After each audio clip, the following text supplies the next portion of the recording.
Good morning, everyone. Welcome in social science class. Dear students, we had already discussed the six fundamental rights. That's our right to equality. Second है right to freedom. Third है right against exploitation. Fourth है right to freedom of religion. Fifth है बेटा cultural and educational right.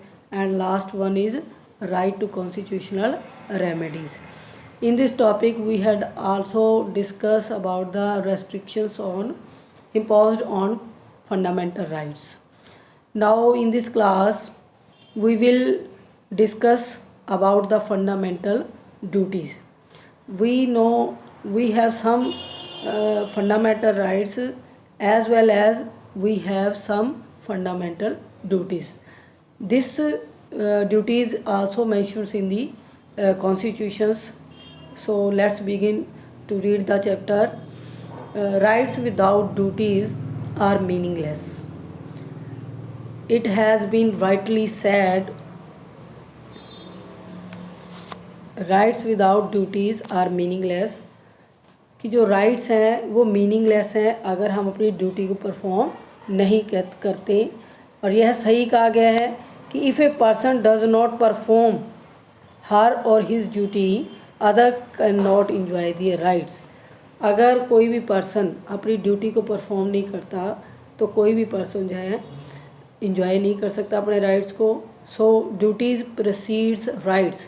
जो duties हैं वो rights को follow करती हैं या राइट्स जो हैं वो ड्यूटीज़ को फॉलो करती हैं। Therefore it was in 1976 fundamental duties were added to Indian constitution through 42 amendment. Originally there was 10 fundamental duties but now they are 11. Amendment किया गया है 40 जो है 2 अमेंडमेंट है ये बेटा, और 1976 में इसको ऐड किया गया था कॉन्स्टिट्यूशन के अंदर। हमें पता है कि हमारा जो कॉन्स्टिट्यूशन है वो फ्लेक्सिबल भी है, इसमें अमेंडमेंट हो सकते हैं। और एक जो ड्यूटी है और इंक्रीज़ हुई है, पहले कितनी थी हमारे पास 10, और एक ड्यूटी हमारी और बढ़ गई है और अब टोटल ड्यूटीज़ कितनी हो गई बेटा 11। This amendment is adopted in 1976 and the number of the amendment is 42 कह लें या 42 अमेंडमेंट बेटा। Fundamental duties are obligations. Obligations क्या आते हैं बेटा, रिस्ट्रिक्शंस भी कह सकते हैं इसको। और every citizen is expected to perform them. Fundamental duties हम रेस्ट्रिक्शंस बोल सकते हैं, जिसमें क्या होता है कि सिटीजन्स को इसको परफॉर्म करना ही होता है, ऐसी एक्सपेक्टेशन हम अपने सिटीजन से लगाकर चलते हैं according to constitution. It shall be the duty of every citizen of India. क्या ड्यूटीज़ होनी चाहिए, जो 11 ड्यूटीज़ हैं वो क्या होंगी, वो नेक्स्ट हम इसको डिस्कस करते हैं। फर्स्ट ड्यूटी देखें बेटा, टू अबाइड। अबाइड क्या होता है, फॉलो करना। To abide by the Constitution and respect its ideal and institutions, the national flag and the national anthem। कि हमने कॉन्स्टिट्यूशन की और उनके आदर्शों की और जो इंस्टीट्यूशंस हैं इन सब की, नेशनल फ्लैग की, नेशनल एंथम की, ठीक है, जो भी हमारे नेशनल सिम्बल्स हैं और जो भी हमारी नेशनल इंस्टीट्यूशंस हैं, जैसे पार्लियामेंट है बेटा, ठीक है, तो ये इंस्टीट्यूशंस जो हैं वो हमारे लिए क्या है, आइडियल्स हैं और हमें इनको मानना पड़ेगा। It is compulsory. सेकंड है to cherish and follow the nobles idea which inspires our national struggle for freedom. हमें चेरिश करना पड़ेगा, लव करना पड़ेगा, फॉलो करना पड़ेगा किसको बेटा, नोबल आइडियल्स। आइडियल्स क्या होते हैं, आदर्श, जो हमारे फ्रीडम फाइटर्स ने हमारे लिए आदर्श प्रस्तुत किए हैं, क्योंकि उन्होंने क्या किया था, नेशनल स्ट्रगल किया था फॉर फ्रीडम। हमें उनसे इंस्पायर होते हैं और उनके आदर्शों को हमें प्यार करना पड़ेगा, उनको फॉलो करना पड़ेगा। यानी कि जो भी उन्होंने कंट्री के लिए अपनी कुर्बानियाँ दी हैं उन कुर्बानियों का हमें सम्मान करना पड़ेगा, ठीक है, उनको फॉलो करना पड़ेगा। थर्ड है to uphold and protect the sovereignty, unity and integrity of India. जो इंडिया की यूनिटी है, इंटेग्रिटी है, एकता, अखंडता और प्रभुता, यानी कि कंट्री की जो रिस्पेक्ट है उसको हमें अपहोल्ड यानी उसको बनाए रखना पड़ेगा, उसको सुरक्षित रखना पड़ेगा। इट्स आवर ड्यूटी, क्योंकि जो कॉन्स्टिट्यूशनल फ्रेमर्स थे उन्होंने बेस्ट कॉन्स्टिट्यूशन दे दिया, हमें फ्रीडम दे दी। अब उनकी जो संपत्ति है, जो विरासत है, उसकी कदर करना, उसको प्रोटेक्ट करना, संभालना हमारी ड्यूटी है बेटा। फोर्थ है बेटा, to defend the country and render national services when called upon to do so. हमें अपनी देश की सुरक्षा करनी पड़ेगी, देश के लिए सेवाएं देनी पड़ेंगी। जब देश को ज़रूरत पड़ेगी तो हमें रेडी रहना पड़ेगा। अब जैसे कोविड-19 ने देखा ना आपने, लास्ट लॉकडाउन में जो लोग थे उन्होंने कितनी नीडी पीपल्स की हेल्प की थी, उनको फूड दिया था, उनको क्लॉथ्स दिए थे, इवन कि उनको रहने के लिए शेल्टर्स दिए थे। तो अलग अलग जो कम्युनिटीज़ थी उन्होंने अपनी जैसे पॉसिबिलिटी बनी सब लोगों ने हेल्प की। तो हमें अपने देश की सुरक्षा के लिए, ठीक है, उसकी आन बान शान के लिए हमेशा से रेडी रहना पड़ेगा। नेक्स्ट है move to 5, to promote harmony and the spirit of common brotherhoodness amongst all the people of India, to renounce practices और derogatory to dignity of women. हमें जो वुमेन्स हैं उनकी डिग्निटी, उनकी जो रिस्पेक्ट है, जो उनकी इज्जत है, उनको जो है हमें संभालना पड़ेगा और प्रमोट करना पड़ेगा कम्युनिटी के अंदर हारमनी।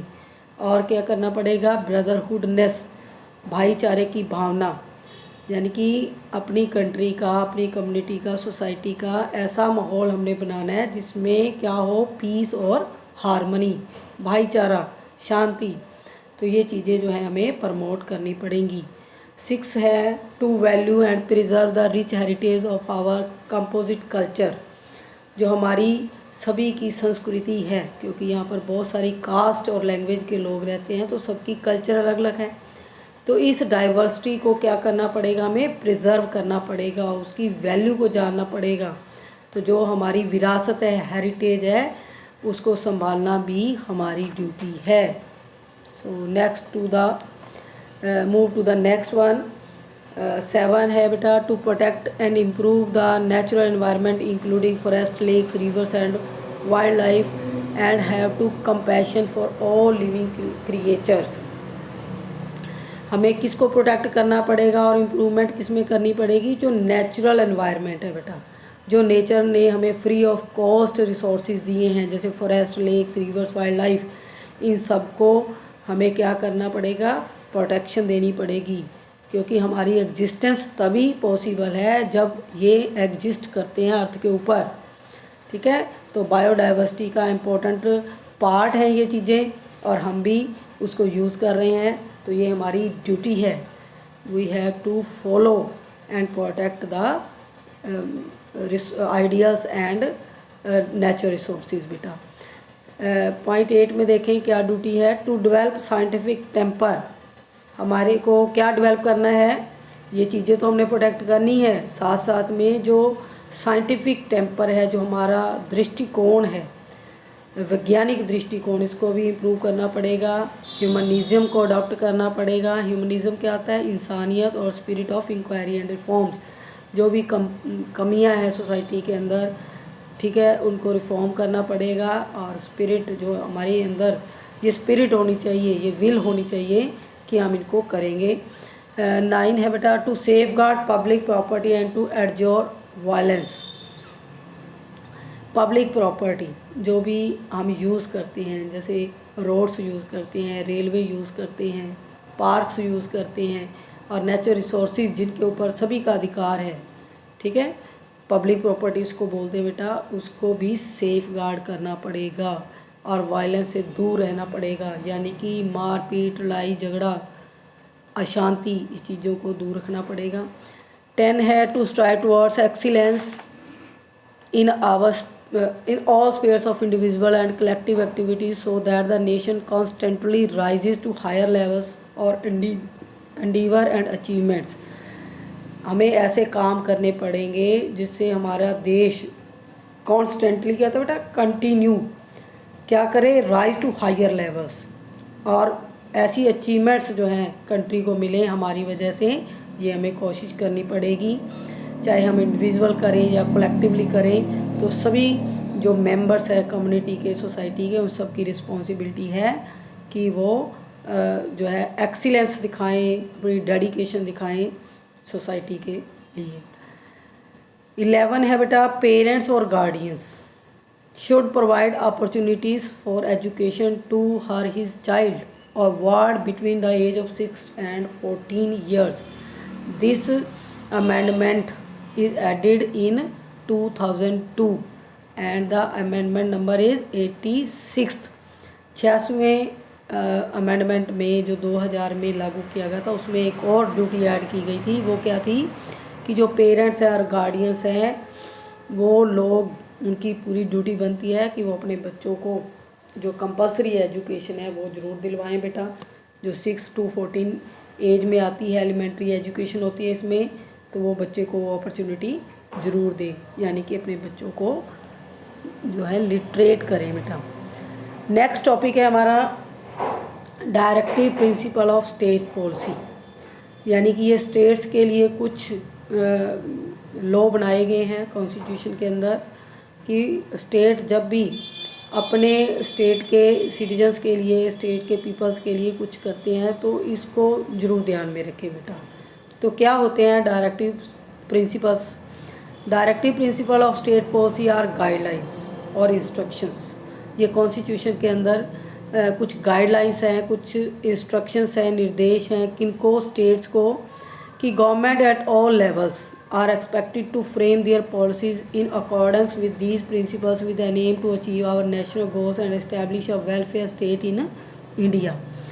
कि ये जो गवर्नमेंट्स के लेवल्स हैं, central government, state governments, third जो है टाइप हमारा लोकल सेल्फ गवर्नमेंट्स है, वो जब भी कोई पॉलिसीज़ फ्रेम करती हैं, यानी कि अपने नागरिकों के लिए, सिटीजन्स के लिए कुछ कानून बनाती हैं, तो उनको ये चीज़ें ध्यान में रखनी होगी। यानी कि जो स्टेट गवर्नमेंट्स हैं वो चीज़ें क्या ध्यान में रखेंगी? वेलफेयर की, जो सोसाइटी है उनका वेलफेयर हो, उनकी भलाई हो, वो ऐसे ही लॉज बनाएंगी जो लोगों के लिए, ज़्यादा लोगों को फ़ायदा दें। Doctor B.R. Ambedkar consider this guidelines as powerful instrument for the transformation of India from a political democracy into an economic and social democracy. तो B.R. अम्बेडकर ने directive principle of state policies को क्या बोला कि ये एक ऐसे पावरफुल इंस्ट्रूमेंट हैं जो क्या करेंगे, सोसाइटी को पॉलिटिकल जो है पॉइंट ऑफ व्यू से ट्रांसफॉर्म करके किस में चेंज करेंगे? इकोनॉमिक और सोशल डेमोक्रेसी। यानी कि लोगों की इकोनॉमिक स्टेटस और सोशल स्टेटस को इम्प्रूव करने के लिए स्टेट गवर्नमेंट जो है ये प्रिंसिपल्स जो हैं अडॉप्ट करेगी।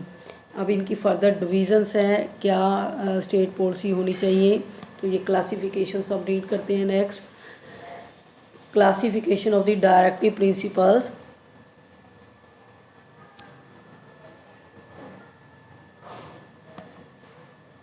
Although the directive principle of state policies are in a large number, ठीक है, they have been grouped into 4 main categories। जो भी स्टेट पॉलिसीज़ हैं जो उनको फॉलो करनी है अपनी स्टेट के अंदर, उनकी 4 कैटेगरीज़ हैं।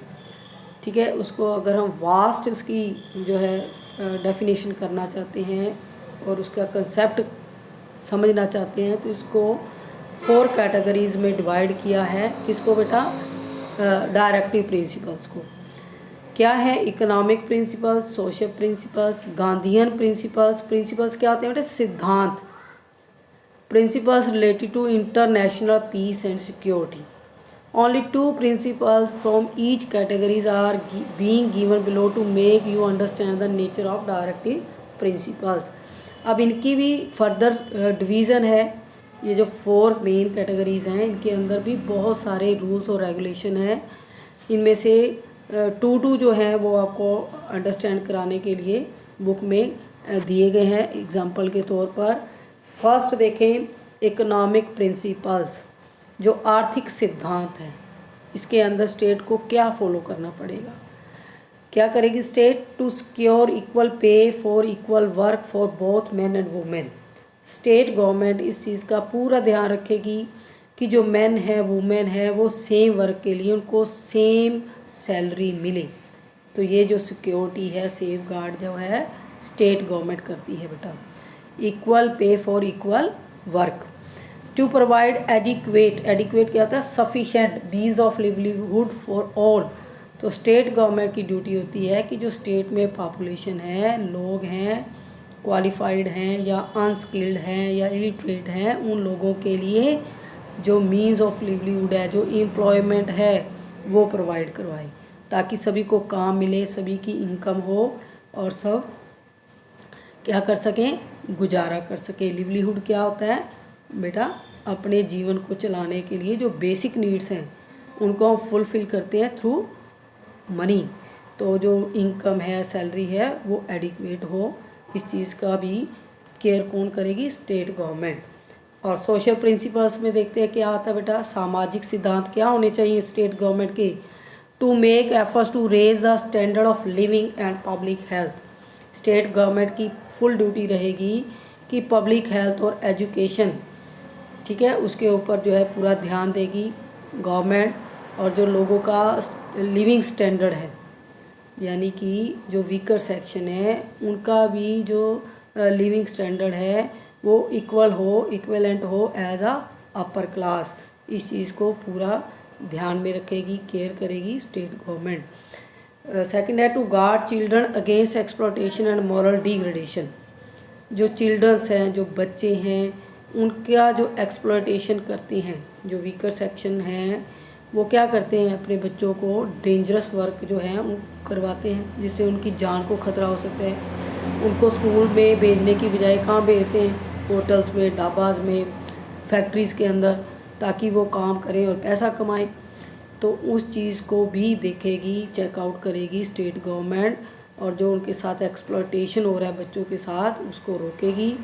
और जो मॉरल डिग्रेडेशन जब एजुकेशन सोसाइटी के अंदर नहीं होती तब क्या होता है बेटा? क्राइम्स, ठीक है, ऐसी चीज़ों को ना बढ़ावा मिले, ठीक है, डीमोरलिटी ना हो सोसाइटी के अंदर, इस चीज़ की भी ड्यूटी किसकी है बेटा? स्टेट गवर्नमेंट की।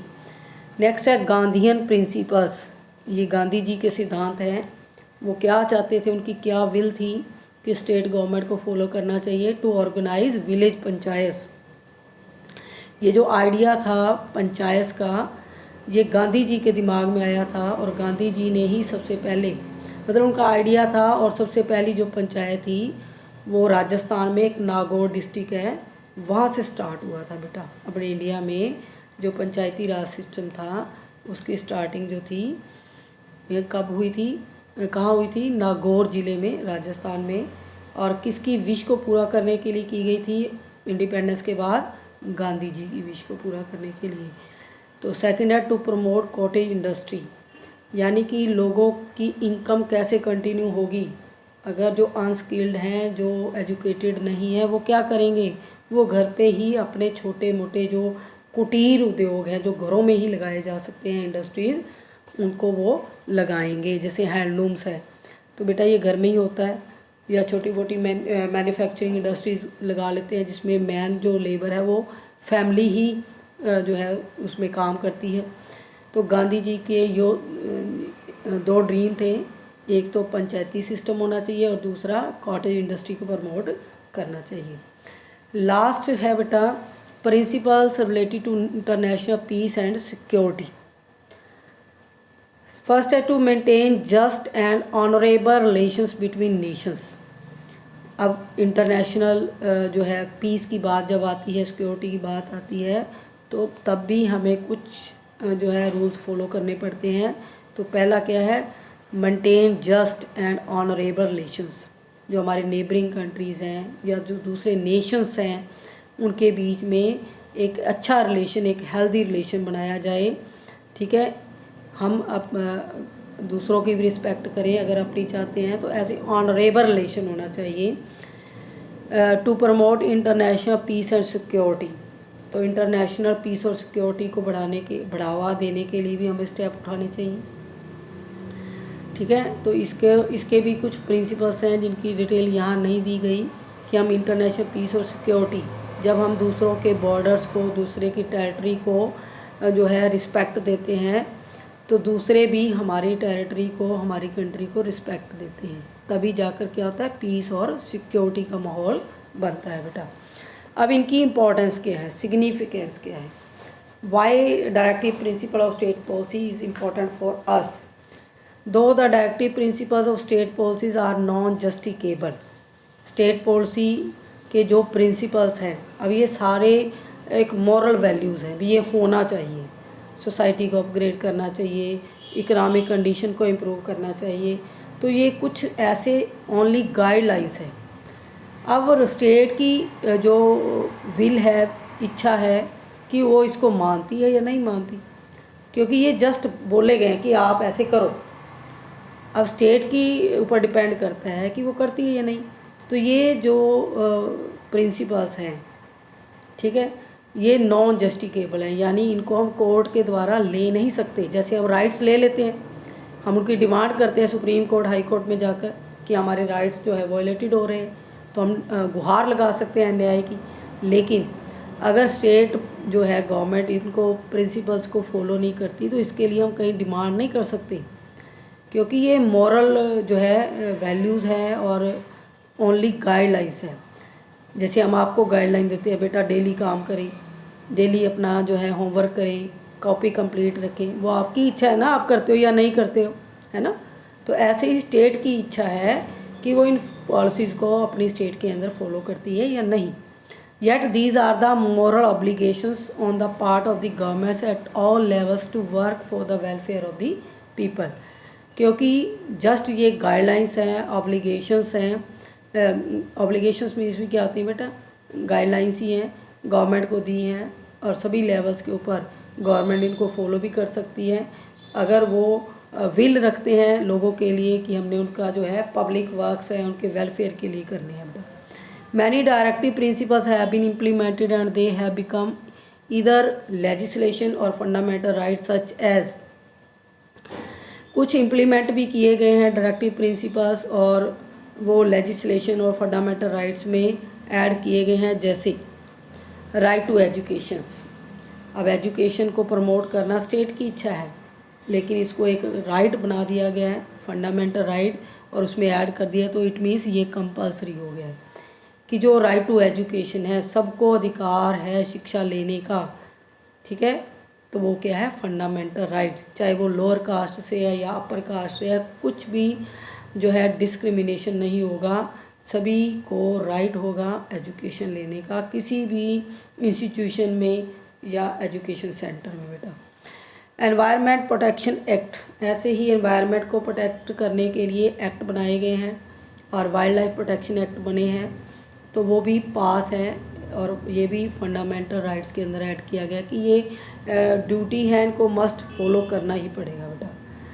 National commission for the welfare of womens has been establish, ऐसे ही जो वुमेंस की वेलफेयर के लिए हैं, यानी कि जो वुमेंस के साथ मिसबिहेव होता है या उनके साथ भी एक्सप्लॉयटेशन होता है, उनकी डिग्निटी को जो है डिस्ट्रॉय किया जाता है, तब वुमेंस की सुरक्षा के लिए क्या बनाया गया है, national commission for the welfare of women. Right to work has been implemented for the rural unemployed under MNREGA. MNREGA की फुल फॉर्म क्या है बेटा, इसको भी लर्न करना पड़ेगा आपको। राइट टू वर्क भी एक हमारा फंडामेंटल राइट है कि हमें वर्क का भी अधिकार है, ये नहीं कि हम इस देश में पैदा हो गए और बेरोजगार हैं, गरीब हैं, भूखे मर रहे हैं, नो, राइट टू वर्क है। और इसमें क्या लिया गया है, कौन सी स्कीम जो है इम्प्लीमेंट की गई है, मनरेगा, Mahatma Gandhi rural employment guarantee act. आप ये जो नीचे एक्टिविटी दी हैं, ये दोनों आपने करनी है अपनी नोटबुक में। और ये एक ऐसी स्कीम है जिसमें उन लोगों को रोज़गार मिलता है जिनके नाम जो हैं एम्प्लॉयमेंट में है और जिनको काम नहीं मिलता, ठीक है। तो विलेज लेवल पर पंचायत देखती हैं इनको, ऐसी एमसी जो हैं म्यूनसिपल कमेटीज़ जो हैं वो देखती हैं कि उनके एरिया में लोगों को रोज़गार, यानी कि वो एम्प्लॉयड हैं या अनएम्प्लॉयड हैं, तो मनरेगा के अंडर उनको काम दिया जाता है। मान लो जिनका नाम होता है और उनको काम नहीं मिलता तो उनको वेजेस मिलते हैं, यानी कि घर बैठे ही उनको जो मजदूरी है, जो डिसाइडेड लेबर है, वो उनको घर बैठे ही एम्प्लॉयमेंट वेजेस के रूप में मिलती हैं। देखो राइट टू एजुकेशन है, ये आप अपनी क्रिएटिविटी भी कर सकते हैं कि आपको एजुकेशन का राइट है। और दूसरा एक स्कीम है मनरेगा एम्प्लॉयमेंट स्कीम है बेटा। तो ये चैप्टर अभी यहीं तक है, नेक्स्ट वीडियो में हम नेक्स्ट टॉपिक डिस्कस करेंगे। Till then good bye.